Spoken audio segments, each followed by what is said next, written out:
Carré Shalom, grâce et paix à vous au nom de notre Seigneur Jésus-Christ et bienvenue au laboratoire du Christ. Comme toujours, c'est le frère Raphaël à votre service et j'espère que vous allez bien, que tous vous allez bien par la grâce de notre Père. Ce matin, je voudrais vous entretenir sur le thème que j'ai intitulé « Comment vivre la vie de Christ ?» Comment mener sa vie de manière épanouie en Christ. Et parce que beaucoup de personnes se posent souvent la question de savoir, oui, comment je fais? Une fois que j'ai dit oui à Jésus, qu'est-ce que Jésus attend de moi? Qu'est-ce qu'il faut que je fasse? Comment est-ce que je dois mener la vie que Christ veut que je mène? Donc, c'est ce que nous allons voir tout au long de ce thème et avoir des éléments de réponse sur comment vivre la vie de Christ. Donc, nous allons commencer dans le livre de Romains son chapitre 12. Je vais lire du verset 1 au verset 2. C'est Paul qui parle. Il dit, « Je vous invite donc, frères, à cause de cette immense bonté de Dieu, à lui offrir votre corps comme un sacrifice vivant, saint et qui plaise à Dieu. Ce sera là, de votre part, un culte spirituel. Ne vous laissez pas modeler par le monde actuel, mais laissez-vous transformer par le renouvellement de votre pensée pour pouvoir discerner la volonté de Dieu, ce qui est bon, ce qui lui plaît, ce qui est parfait. » Ici, le mot qui nous intéresse, c'est le renouvellement de votre pensée. Parce que le premier élément, en fait, l'élément primordial de la vie de Christ, c'est la pensée. La pensée est l'élément incontournable, autant pour moi, incontournable pour mener une vie qui plaise à Christ. Et quand je parle de la pensée, je parle justement de celui qui est né de nouveau. Je vais prendre un exemple. Vous voyez, quelqu'un qui a été un bandit, un criminel, et qui accepte Christ un beau jour. Et le lendemain, on attend de lui qu'il vive une vie conforme à Christ. Maintenant, la question qu'on devrait se poser, mais comment est-ce que ça va se passer? Comment est-ce que hier, il était un bandit, un braqueur, aujourd'hui, il est en Christ et on le voit toujours se comporter de manière bizarre. Et on se pose la question, est-ce qu'il a véritablement cru? C'est justement parce que quand il a dit oui à Jésus-Christ, il a été sauvé immédiatement. Sauf que maintenant, son âme a besoin de recevoir la nourriture adéquate qui va lui permettre justement de mener la vie qu'il doit mener. Et je ne sais pas, il y a des théologiens qui ont parlé en fait, de trois expressions, qui ont donné trois expressions qui sont nous sommes sauvés, nous sommes en train d'être sauvés et nous serons sauvés. Et beaucoup de gens ont mal interprété ça en disant que quand on sera sauvé à la fin, en fait, c'est à ce moment-là qu'on sera, si véritablement nous serons avec Dieu ou alors au paradis, comme on dit. Mais l'interprétation là n'est pas vraie, elle est fausse. Et il y a tellement de passages qui démontrent cela. Et nous sommes sauvés. Ça veut dire quand j'ai dit oui à Jésus-Christ, je suis sauvé.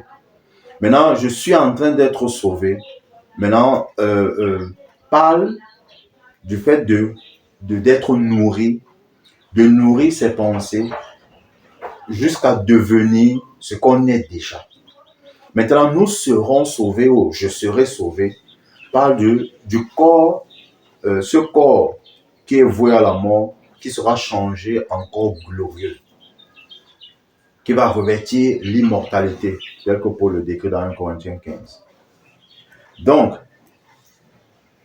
maintenant, si on revient, une fois que je suis sauvé, ou alors celui-là qui était braqueur, je ne sais pas, un criminel, une prostituée même, est sauvé, c'est clair, dans le règne spirituel, cette personne est une personne vierge.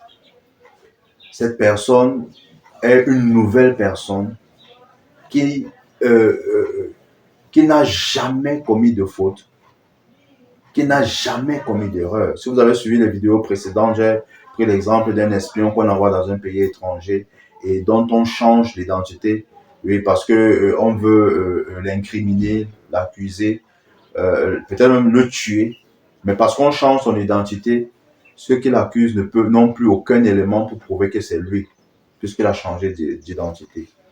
Donc, une fois que tu as cru, ce qu'il faut maintenant, c'est que ta pensée soit renouvelée, que ce ne soit plus la pensée du voleur, du braqueur, de la prostituée, mais que ce soit maintenant la pensée de Christ qui te soit infusée pour que tu puisses même mener la vie de Christ.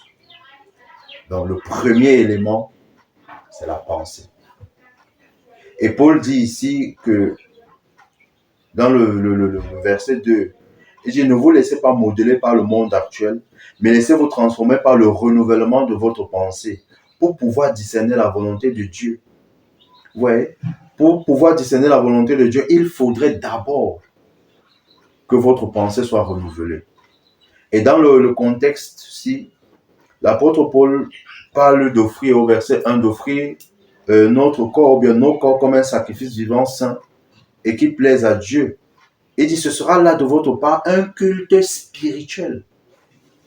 Un culte spirituel, un culte qui est rendu selon l'esprit. Maintenant, rappelons-nous que Jésus, dans Jean chapitre 4, quand il a rencontré la femme samaritaine au puits, il lui a parlé de vrais adorateurs, ceux que le Père recherche. Il a dit, c'est ceux-là qui adorent en esprit et en vérité. Et il a dit à la femme que l'heure vient, et elle est même déjà venue, où les vrais adorateurs n'iront ni à Jérusalem, là où les Juifs pensent que c'est là qu'est Dieu, ni sur la montagne, où les Samaritains pensaient que c'est là-bas qu'on doit adorer Dieu, sur la montagne. Il dit, mais les vrais adorateurs, c'est ceux qui vont l'adorer en esprit et en vérité. En d'autres termes, Jésus était déjà en train de parler du fait que après sa résurrection, le temple, ce sera plus un endroit.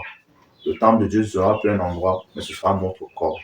Maintenant, quand il parle d'offrir nos corps comme un sacrifice vivant, il est simplement en train de dire de reconnaître maintenant que notre corps est la maison de Dieu. Notre corps est l'habitation du Dieu de l'univers.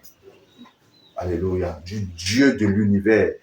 Le roi des rois habite en nous par le Saint-Esprit. C'est ce que Paul est en train de dire aux frères ici. Que maintenant, ne pensez plus comme le monde actuel. Et le monde actuel, à cette période-là, pensait quoi? Que Dieu était à un endroit. Dieu était dans le lieu très saint. Alors que Jésus, Christ était déjà mort, ressuscité. Et que le voile qui séparait le lieu saint du lieu très saint était déjà déchiré. Était déjà déchiré. Donc, il exhorte les frères à offrir leur corps, comme je l'ai dit, à reconnaître maintenant que leur corps appartient à Dieu. C'est très important, bien aimé.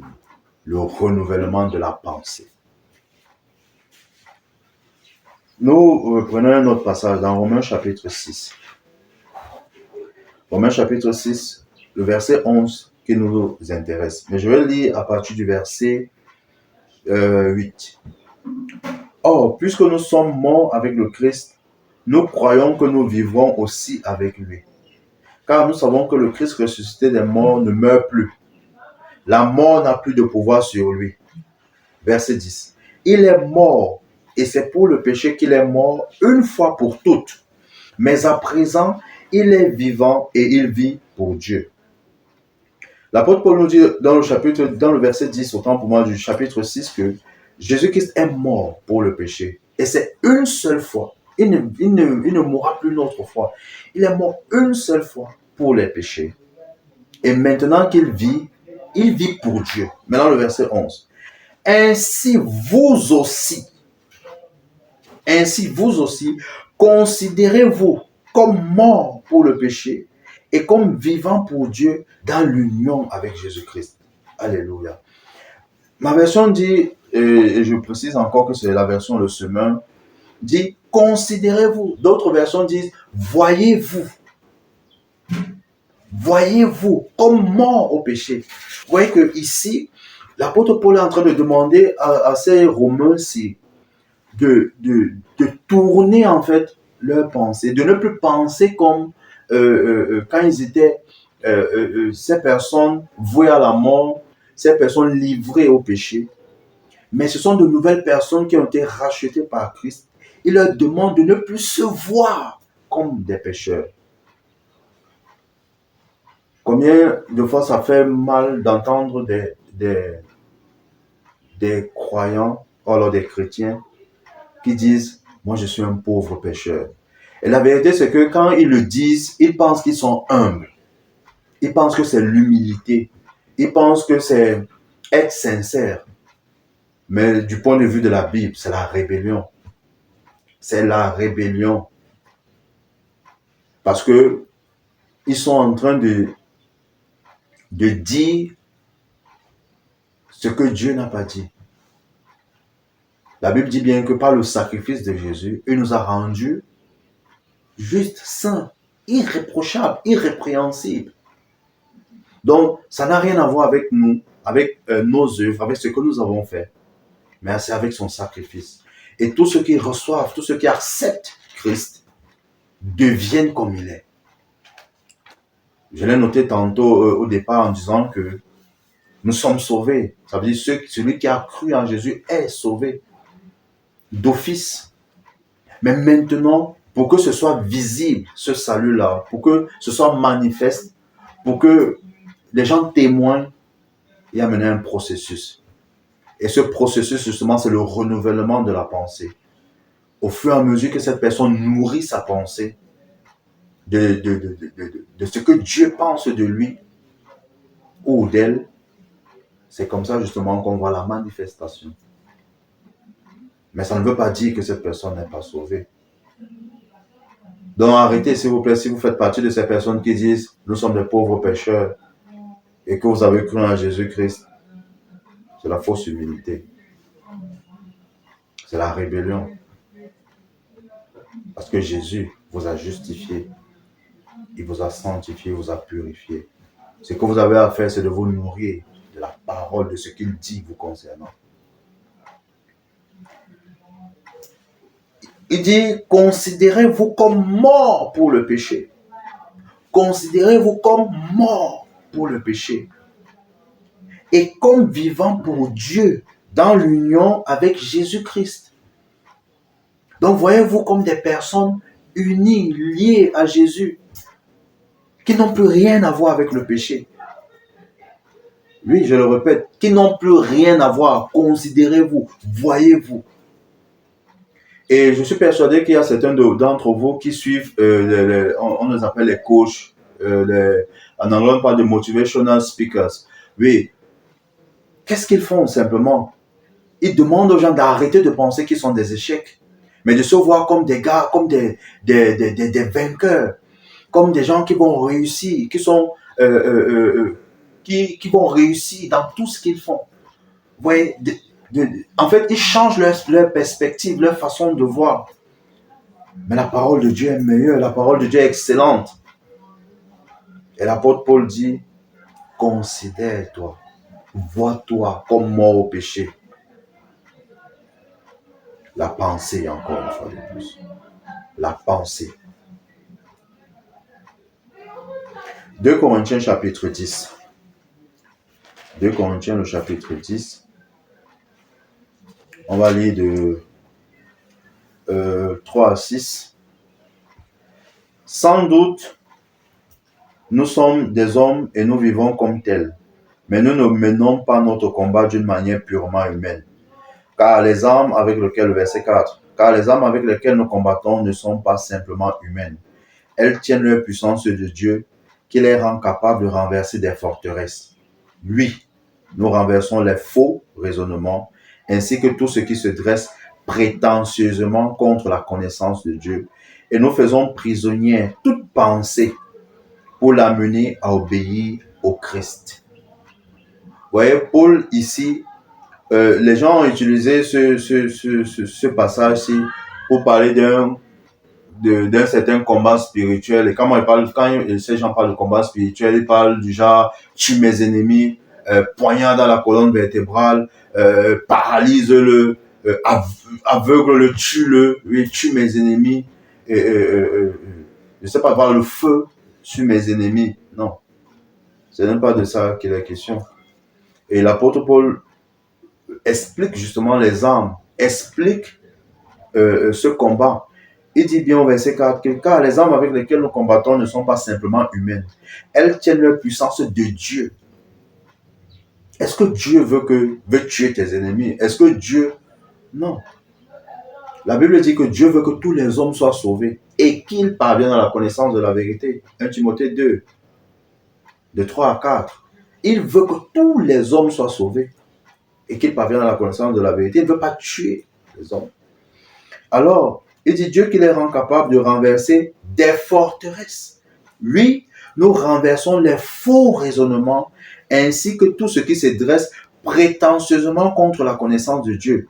Et nous faisons prisonnière toute pensée pour l'amener à obéir au Christ. En d'autres termes, l'apôtre Paul est en train de dire, par la parole de Dieu, nous renversons les forteresses. Quelles forteresses justement? Les faux enseignements, les fausses conceptions, les fausses perceptions que les gens ont. J'ai pris l'exemple tout à l'heure du combat où on tue mes ennemis. Mais Jésus lui-même a dit quoi? Priez pour vos ennemis. Si ton ennemi a faim, donne-lui à manger. S'il a soif, donne-lui à boire.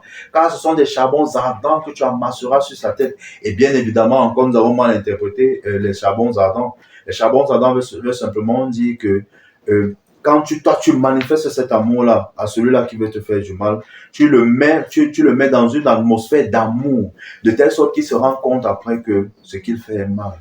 Parce que toi, tu ne lui rends pas l'appareil. Toi, tu lui montres, tu lui démontres plutôt l'amour. Donc, tu le mets dans cette atmosphère de l'amour de Dieu. Comment Dieu le voit. Alors, ici, il dit que nous renversons les faux raisonnements. Et il dit ainsi que tout ce qui se dresse contre la connaissance de Dieu. Et nous faisons prisonnière toute pensée pour la mener. Vous voyez, donc nous détournons ces pensées-là des faux raisonnements pour les amener, ces pensées, à obéir à Christ. Vous voyez que le renouvellement de l'intelligence, la pensée qui doit être renouvelée est très important. Très important. Arrêtez de vous voir comme ces gens avant d'avoir connu Christ, avant d'avoir reçu Christ, qui étaient des pécheurs, qui étaient des impurs, qui étaient des sales. Mais voyez-vous comme de nouvelles personnes, comme des personnes qui plaisent à Dieu, comme des personnes justes, saintes. Et ce n'est que comme ça que vous pourrez vivre la vie de Dieu. Parce que si maintenant vous refusez ce qu'il dit vous concernant, de vous voir tel qu'il vous voit, comment est-ce que vous allez vivre sa vie? J'aime souvent dire aux gens que si vous attendez que ce soit des gens qui vous apprécient, vous risquez d'avoir l'AVC, l'hypertension. Mais nécessaire de vous apprécier vous-même, appréciez-vous vous-même. Regardez-vous dans votre miroir et dites-vous, je suis une merveilleuse créature. J'appartiens à Jésus-Christ. Je suis la fille, le fils du roi des rois. Je suis un prince. Je ne suis pas n'importe qui. Appréciez-vous tel que Dieu vous apprécie. Restez connectés pour la suite.